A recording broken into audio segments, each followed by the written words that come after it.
Bismillahirrahmanirrahim. Ya, contoh kalimat deskripsi yang benar. Contoh kalimat deskripsi.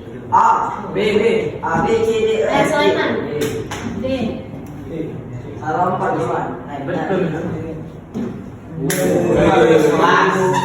Selanjutnya, kalimat definisi dalam teks laporan hasil observasi terdapat dalam pernyataan. Akbar, boleh? B. Salah. Iya. Yang mengenai teks laporan hasil observasi. Minggu lalu kan kita sudah belajar mengenai pengertian, kemudian ciri-ciri, terus apa lagi? Struktur. Di sini ada yang masih ingat apa saja struktur teks LHO? Oke. Nah, yang pertama kita akan belajar untuk mengidentifikasi informasi faktual dalam teks laporan hasil observasi.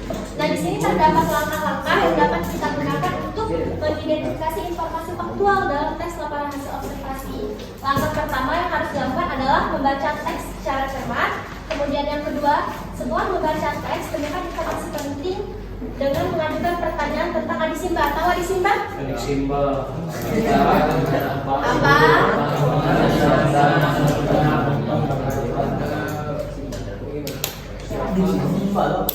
Nah, selanjutnya setelah itu barulah dapat membuat ringkasan berdasarkan informasi penting yang diperoleh.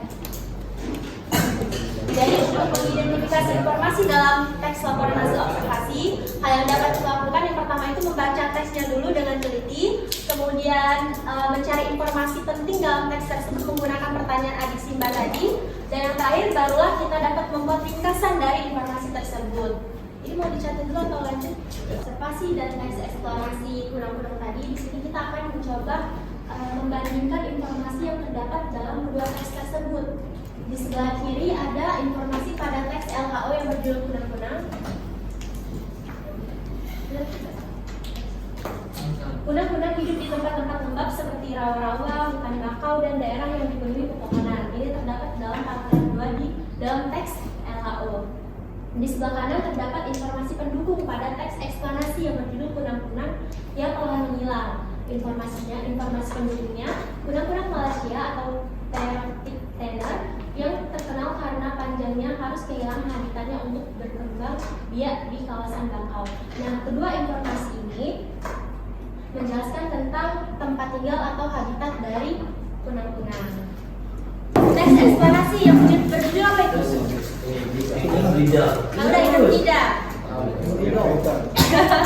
Ikan has? Palembang.